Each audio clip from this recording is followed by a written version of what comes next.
सभी गुरुजनों और महानुभावों को मेरा प्रणाम। आज जो इन हाउस ट्रेनिंग सीबीएसई द्वारा यहाँ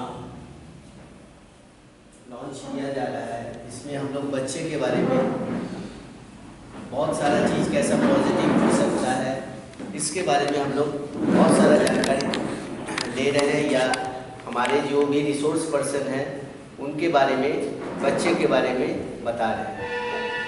लेकिन सब कुछ ठीक है, बच्चा का सब हर एक एंगल से उसका पॉजिटिवनेस को देख के उसका डेवलप किया जा सकता है। लेकिन उसमें से बात ये भी है, बच्चा का भोजन अच्छा होना चाहिए।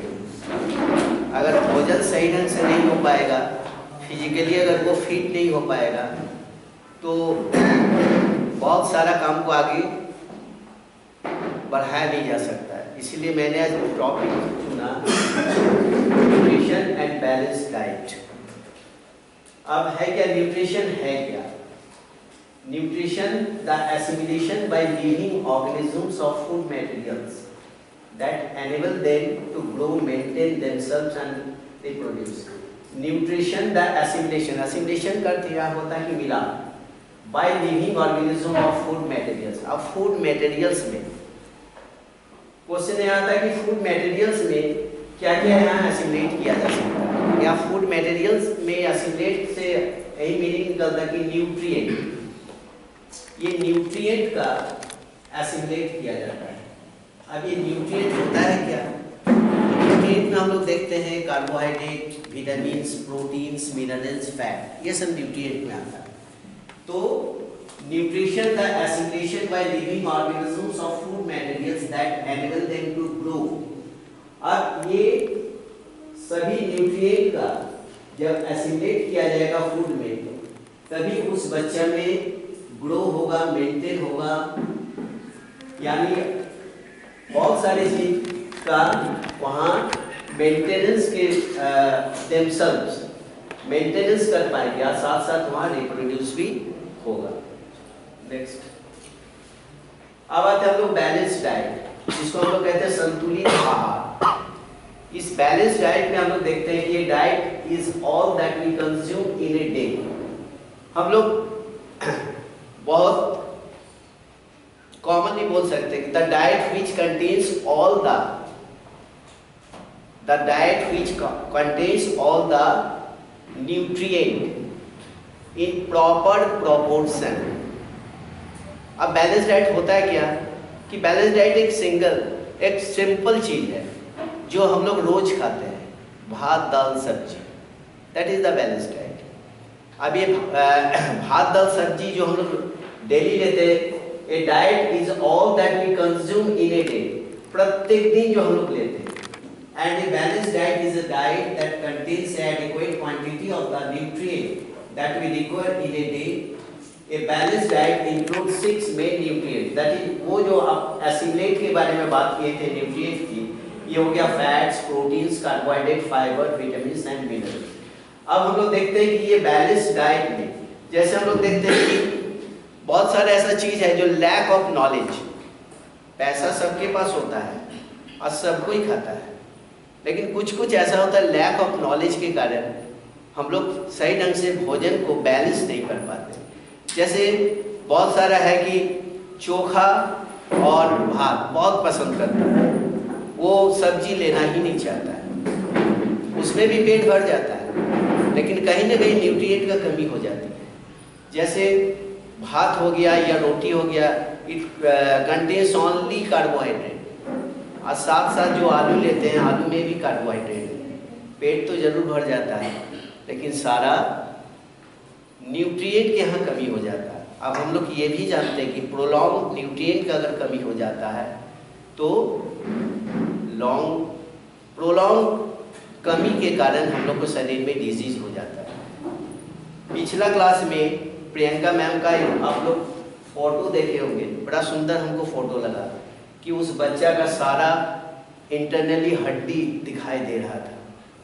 शायद आप लोग देखे होंगे इस फोटो को, ये भी इसी से रिलेटेड है। वहाँ 2 तरह का वहाँ डिजीज होता है, एक मारास्मस, एक कावासियरकर। एक कार्बोहाइड्रेट का कमी से होता है और एक कार्बोहाइड्रेट और प्रोटीन की कमी से होता है। तो पैसा तो सबके पास होता है और खाना भी खाता है, लेकिन कुछ ऐसा होता है कि लैक ऑफ नॉलेज के कारण पेट भी भरता है, लेकिन न्यूट्रिएंट की कमी के कारण वो प्रोलॉन्ग न्यूट्रिएंट का जब कमी हो जाएगा तो डिजीज आएगा। इसीलिए ये जो आपका बैलेंस डाइट है, इसमें fat, proteins, carbohydrate, fibre, vitamin and minerals. जैसे हम लोग देखते हैं कि डेली हम लोग खाते भात, हम लोग देखते हैं कि सबका घर में ऐसा कोई भी दिन आता है कि मनपसंद सब्जी बनता है। उस दिन हम लोग बहुत खुश हो जाते हैं कि आज मेरा मनपसंद सब्जी बना है, बहुत खुशी से हम लोग खाते हैं। लेकिन हम लोग को दिमाग में ये रहता है कि आज सब्जी बना है, बहुत अच्छा लगेगा। लेकिन आप लोग ये चीज़ को देखिएगा कि सब्जी भले बहुत अच्छा बना है, लेकिन उस सब्जी खा के ही हमें पेट नहीं भरता है, कि उस सब्जी के साथ हमें रोटी या चावल लेना ही पड़ता है। क्योंकि ये जो रोटी एंड चावल जो भी हम लोग लेते हैं, इट कंटेन्स कार्बोहाइड्रेट, और उसके साथ हम लोग दाल लेते हैं, दाल कंटेन्स प्रोटीन, उसके साथ हम लोग सब्जी लेते हैं, सब्जी में क्या है, मिनरल्स, विटामिन्स है।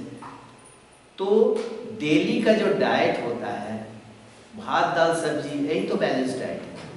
इसके अलावा हम लोग कुछ सब्सिडरी भी हम लोग कुछ उसमें लेते हैं। जैसे मान लीजिए खाने के बाद हम लोग चटनी लेते हैं, तो चटनी खाने के दोपहर के बाद चटनी जरूर लेना चाहिए, किसी भी रूप में, चाहे अचार के रूप में हो या तो किसी चटनी के रूप में हो। क्योंकि चटनी अगर हम लोग लेते हैं तो किसी सावर फूड से ही बनता है, और उस सावर में सिट्रिक एसिड होता है।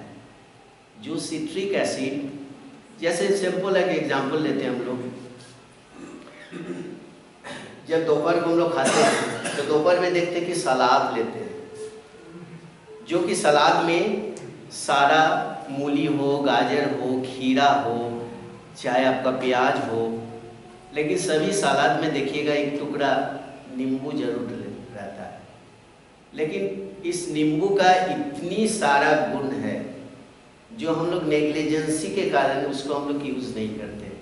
बहुत ज़्यादा से ज़्यादा दाम हुआ तो 5 रुपया, लेकिन इस 5 रुपया में एक नींबू में हम लोग 6 दिन तक चला सकते हैं, 6 टुकड़ा करके।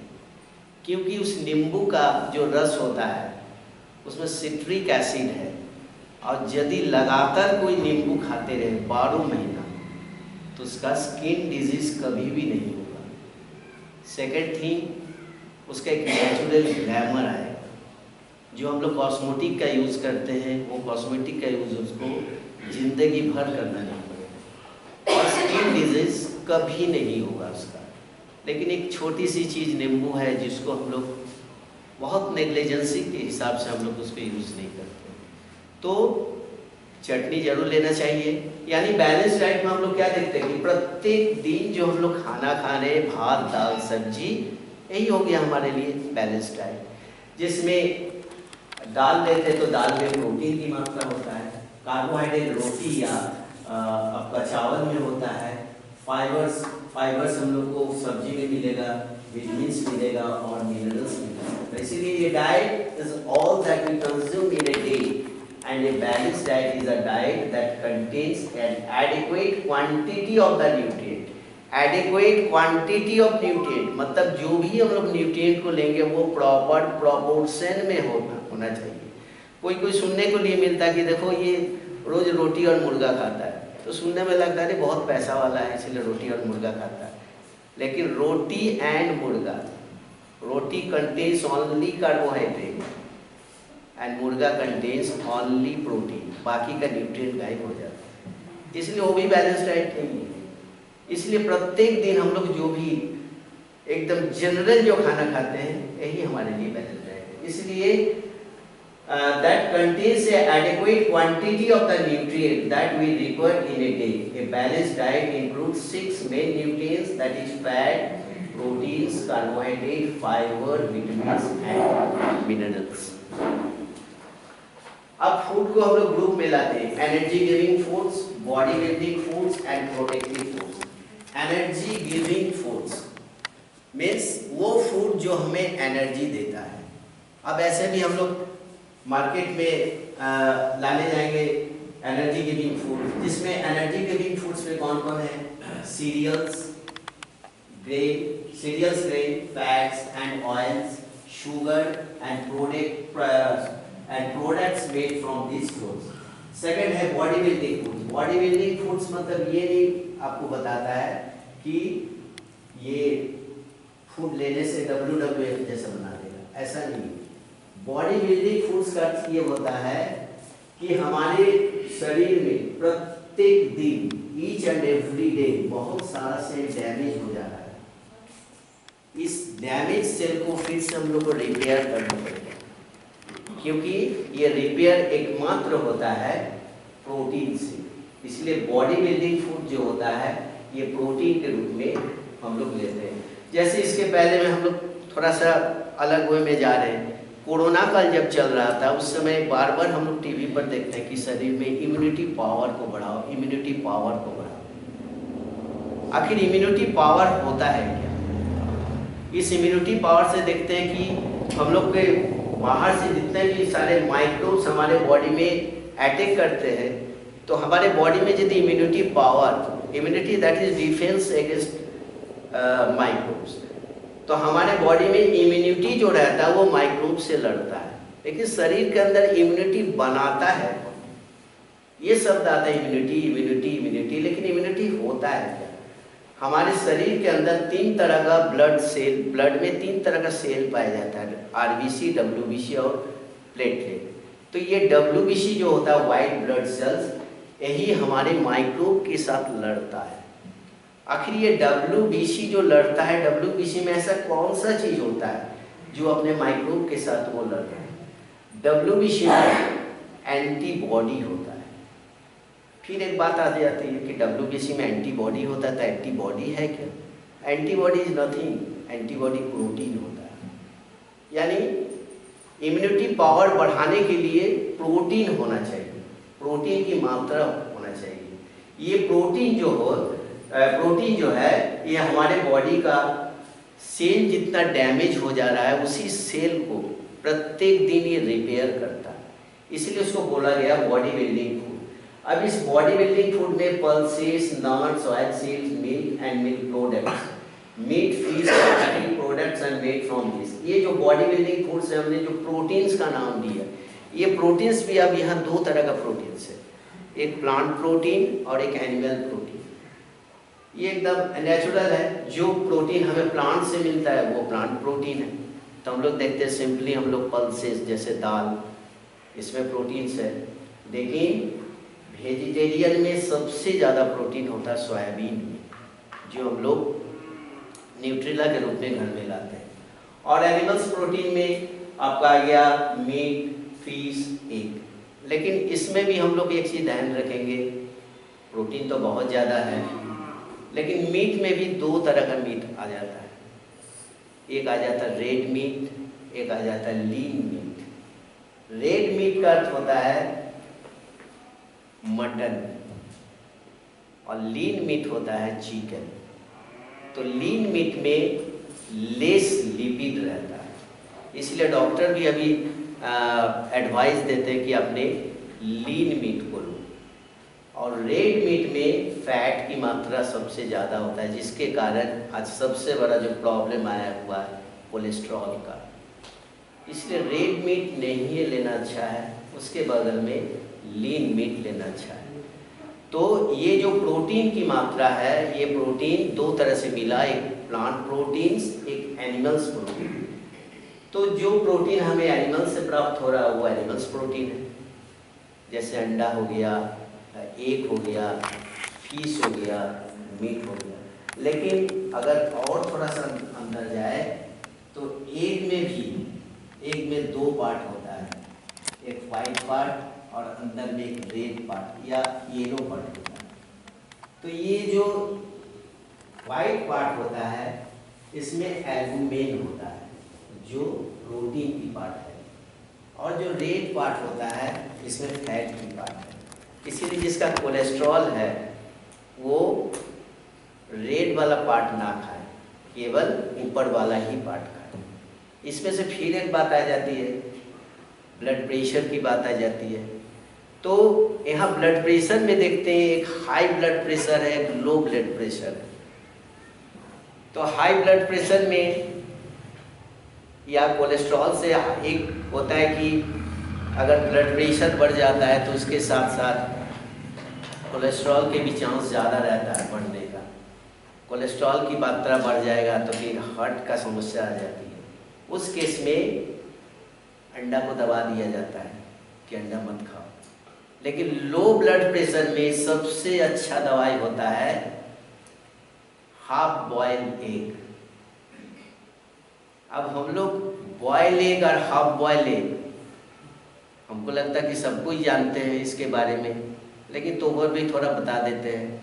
हम लोग जो एग खाते हैं बॉयल, वो प्योरली बॉयल्ड एग है, लेकिन हाफ बॉयल होता है केवल ऊपर वाला पोर्शन ही वाइट होगा, अंदर वाला पोर्शन गीला रहना चाहिए।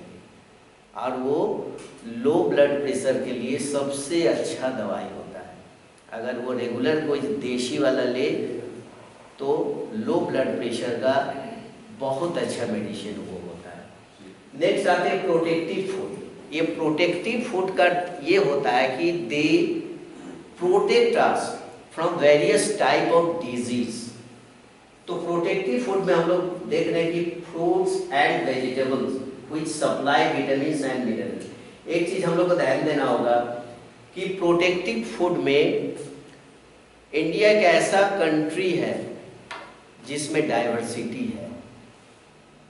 We are very lucky that we are the Indian, because India में डाइवर्सिटी में बहुत रिच है, भले फिनेंशियली पुअर है, लेकिन दूसरे देश फिनेंशियली स्ट्रांग है लेकिन डाइवर्सिटी में बहुत पुअर है। इस डाइवर्सिटी के कारण हम लोग सभी सीजन का हम लोग आनंद उठा सकते हैं। सभी सीजन में डिफरेंट टाइप्स का फ्रूट्स एंड वेजिटेबल्स आता है, और हर एक सीजन में जो जो फ्रूट्स और वेजिटेबल्स आता है सबका कुछ अपना अपना गुण होता है, और उस गुण के चलते आता है। प्रोटेक्टिव फूड, उस प्रोटेक्टिव फूड में देखते हैं कि they help us from various type of diseases. हर एक सीजन में अलग अलग आता है। जैसे हम लोग देखते हैं अभी ठीक जस्ट खत्म होने वाला है ठंडा, लेकिन ठंडा के समय मार्केट में देखते हैं कि कॉलीफ्लावर, कैबेज, जिसको फूलगोभी या पत्तगोभी बोलते हैं, बहुत ज़्यादा डोमिनेट किया था।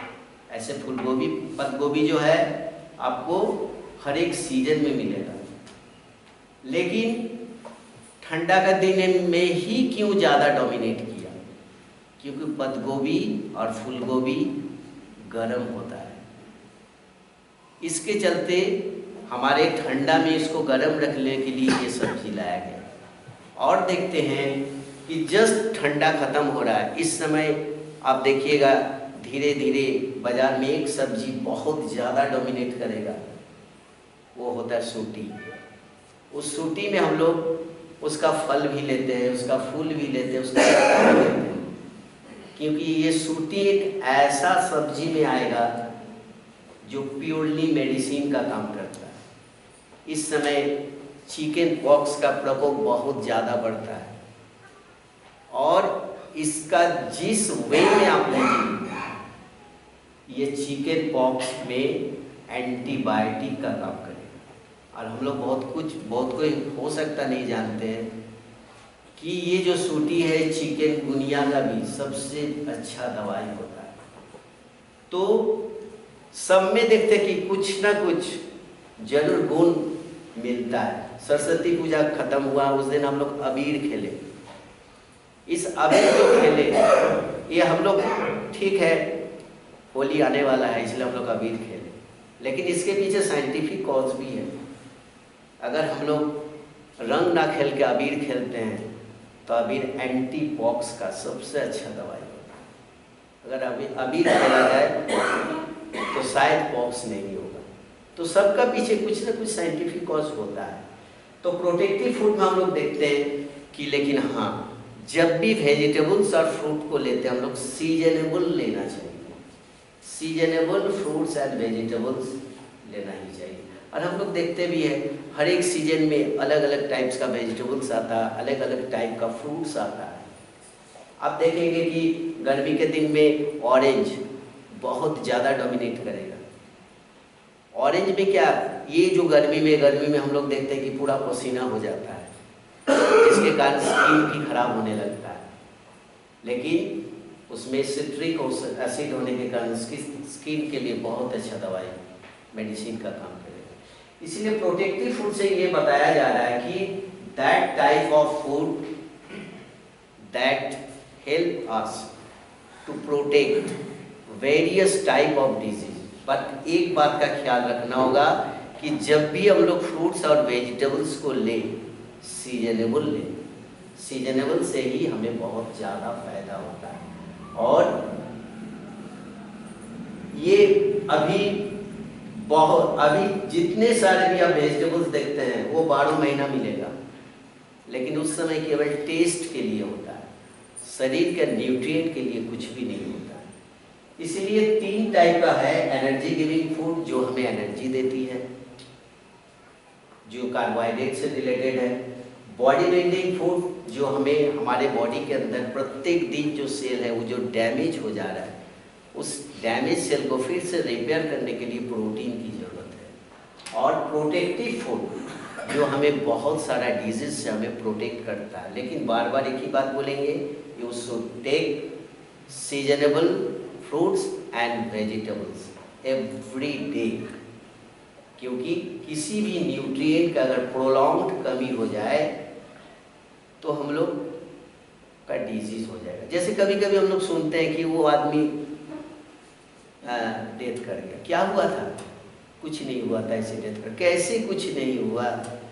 ऐसे तो आदमी मर नहीं सकता, उसके अंदर के सारे फंक्शन डैमेज होते गया, ध्यान नहीं दिया, ऐसे तो आदमी कोई मरता नहीं है।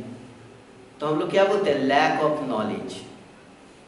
हम लोग के पास सब कुछ होते हुए भी नॉलेज का कमी से हम लोग ठीक ढंग से इसको कर नहीं पाए। सीरियल ग्रेन्स एंड प्रोडक्ट्स, ये सीरियल्स के अंदर आ गया आपका कार्बोहाइड्रेट वगैरह, एनर्जी गिविंग फूड, उसमें पल्सेस एंड लीग्यूम्स है जो दाल से रिलेटेड है। उधर देखते हैं milk and meat product, fat and sugar, और फ्रूट्स एंड वेजिटेबल्स। ये जो फ्रूट्स एंड वेजिटेबल्स है ये खूब खाइए, खूब खाइए, इसमें कभी भी कुछ भी ये हमारे लिए हानिकारक नहीं होता है। इस फ्रूट्स एंड वेजिटेबल्स में हम लोग देखते हैं कि ईट राइट, एक ही शब्द में ईट राइट। जब भी आप खाना को खाइए एकदम बैलेंस में खाइए, कभी यहाँ तक भी नहीं खाते। यहाँ तक का अर्थ होता है कि ओवर खाने से क्या हो जाता है कि ओबेसिटी होता है, मोटापा बढ़ जाता है। लेकिन अंडर भी खाएंगे तो फिर हमें वीकनेस हो जाएगा। इसलिए हमेशा ईट राइट, और जब भी हम लोग खाना खाएंगे तो सब कुछ इसमें न्यूट्रिएंट होना चाहिए, इसलिए खाना चाहिए। एक चीज देखते हैं कि आपको के बारे में दिखाया गया। पहले ये माना जाता था कि खाना खाने के बाद फल खाना चाहिए और खाली पेट में पानी पीना चाहिए भरपूर, लेकिन आज थोड़ा बदल गया है। इंडियन रिसर्च या मेडिकल साइंस ये बता रहा है कि सुबह खाली पेट में आप फल खाओ, और खाली पेट में अगर खा नहीं पाओगे तो मुंह वगैरह धो के उसके बाद फल खाओ। फल खाने का भी एक समय होता है। सुबह ब्रेकफास्ट करते हैं, फिर दोपहर को हम लोग लंच करते हैं। इस ब्रेकफास्ट और लंच के बीच फल खाना चाहिए, और लंच में खाते खाते कभी भी फल नहीं खाना चाहिए, वो हमारे लिए जहर हो जाता है। खाने के बाद, दोपहर लंच के बाद कभी भी तुरंत पानी पीना नहीं चाहिए, वो हमारे लिए जहर हो जाता है। खाना खाने के बाद मिनिमम आधा घंटा के बाद पानी पीजिए। जो लगातार लेते हैं पानी बिना रह नहीं सकते, उसके लिए थोड़ा सा कष्ट होगा, लेकिन खाना खाते समय आप बैठिए ना, पानी का ग्लास हटा लीजिए, अपने आप देखिएगा प्रैक्टिस हो जाएगा। इसलिए जब भी खाना खाइए ईट राइट। और सभी फल में, सभी वेजिटेबल्स में कुछ ना कुछ गुण छुपा हुआ है, भले हम लोग नहीं जानते हैं, लेकिन सब शरीर के लिए बहुत ही लाभदायक होता है। कार्बोहाइड्रेट में we need the energy to processes and it is fulfilled by carbohydrate. Carbs provide us energy. Carbohydrate can be found in rice, wheat, chapati, bread, etc. cereals, staple food. यानी कार्बोहाइड्रेट का source क्या है? Carbohydrate gives us energy, ठीक है, लेकिन आप बाजार में जाओगे, बोलो कि 1 किलो कार्बोहाइड्रेट दो, कोई आपको देगा नहीं। दुकानदार पूछेगा क्यों भाई कार्बोहाइड्रेट क्यों ले रहे हो? कि carbohydrate gives us energy, carbohydrate अब एनर्जी देगा। कोई दुकानदार नहीं देगा, लेकिन हाँ, तब कार्बोहाइड्रेट मिलेगा कहाँ से? वो सब मिलेगा सोर्स, फूड का सोर्स से कार्बोहाइड्रेट मिलेगा। इसीलिए सोर्स क्या है? राइस है, व्हीट है, मेज है, ये सब आप सोर्सेस ऑफ कार्बोहाइड्रेट देख सकते हैं। ये सब हमें कार्बोहाइड्रेट का सोर्स है, और इस सोर्स से हमें कार्बोहाइड्रेट मिलेगा, और कार्बोहाइड्रेट लेना ही है क्योंकि it gives us energy. Next आते हैं हेल्दी फैट्स। इस फैट्स के बारे में, some parts of our energy requirement is fulfilled by fats. Fats can be found in fatty foods such as butter, ghee, oil, cheese etcetera. Fat भी हमें energy देता है, बल्कि कार्बोहाइड्रेट से करीब करीब 2 गुना हमें फैट्स एनर्जी देता है। कहीं कहीं देखते हैं कि कार्बोहाइड्रेट जो हमें एनर्जी दे रहा है, शरीर में कहीं ना कहीं थोड़ा सा लैक रह जाता है, इसीलिए वहाँ फैट की ज़रूरत पड़ता है। इसलिए फैट भी हमें लेना चाहिए, हम लोग लेते ही हैं, बटर, घी, ऑयल, चीज़ एक्सेट्रा रेगुलर इंटरवल में, हाँ, लेकिन ये भी है रेगुलर लेना नहीं चाहिए। हेल्दी फैट्स में ये सब आ जाते हैं। अब आते हैं minerals, vitamins and fibres. Vitamins, minerals and fibre. एक शब्द आता फाइबर। ये फाइबर एक्चुअली है क्या? फाइबर होता है, जितने सारे हम लोग वेजिटेबल्स लेते हैं सब फाइबरस फूड होता है, और वेजिटेबल्स तो लेना ही चाहिए, क्योंकि हमारे एलिमेंट्री कैनल में जो मूवमेंट होता है, एलिमेंट्री कैनल स्टार्ट होता है माउथ से, ख़त्म होता है एनस में, इसी बीच का यदि हम लोग लेते हैं, माउथ से शुरू करके एनस से लेते हैं, यदि हम लोग इसको ट्रेस कर देना तो एक लंबा पाइप जैसा निकलेगा, और ये पाइप हमेशा साफ होना चाहिए। इस पाइप को साफ रखने के लिए हमें फाइबर की ज़रूरत होती है, जो हमें मिनरल्स वगैरह से, यानी आपका जो वेजिटेबल्स है, इस वेजिटेबल्स से हमें प्राप्त होता है। इसलिए vitamins, minerals and fibre improve the bodies resistant. देखिए रेसिस्टेंस आ गया, क्योंकि यही हमारे बॉडी से लड़ता है, प्रोटेक्ट करता है, रेसिस्ट करता है from vegetables and fruits. Deficiency disease like anaemia, goitre etcetera. अभी ये बात आती है गोइटर की। गोइटर्स, मिनरल्स, जैसे हमारे थायराइड ग्लैंड होता है, इस थायराइड ग्लैंड से एक हार्मोन्स का सिक्रेशन होता है जिसका नाम है थायरॉक्सिन। इस थायरॉक्सिन में आयोडीन पाया जाता है। हम लोग हमेशा सुनते हैं कि किसी किसी का थायराइड का बीमारी है। इस थायराइड का बीमारी 2 तरह का होता है, एक हाइपर थायरॉइडिज्म, एक हाइपोथायरॉइडिज्म। हाइपो मीन्स यहाँ हो गया लेस, हाइपर मीन्स हो गया मोर, ज़्यादा। तो हाइपर थायरॉइडिज्म में शरीर फूल जाता है, लेकिन हाइपोथायरॉइडिज्म में शरीर सूख जाता है। आखिर ये क्यों होता है? तो पहला हम लोग आते हैं ये गोइटर बीमारी पर। हम लोग कभी कभी देखते हैं कि किसी का गला फूल जाता है, हम लोग बात करते हैं गला फूल गया, लेकिन इस थायरॉक्सिन में आयोडीन की मात्रा पाई जाती है। अगर आयोडीन का कमी हो जाए तो ये गला फूल जाता है। आखिर ये गला नहीं फूलता है, थायराइड ग्लैंड फूल जाता है, जिसको हम लोग कहते हैं गॉइटर। और लेकिन आयोडीन का सोर्स क्या है? हम लोग अभी भी देखते हैं कि घर में जो नमक आता है उस पैक नमक में लिखा हुआ रहता है आयोडाइज्ड सॉल्ट। उसमें लिखा रहता है आयोडाइज्ड सॉल्ट, मतलब उसमें आयोडीन मिलाया हुआ है। आप लोग ये भी मार्क कीजिएगा कि दुकानदार जब दुकान बंद करके जाता है बाहर में नमक का बोरा छोड़ के जाता है, लेकिन बाहर का नमक का जो बोरा छोड़ के जाते हैं वो नमक कोई नहीं चुराता है, क्योंकि इस नमक में आयोडीन नहीं होता है। अगर जो चुराएगा जो खाएगा वो अपने भोगेगा।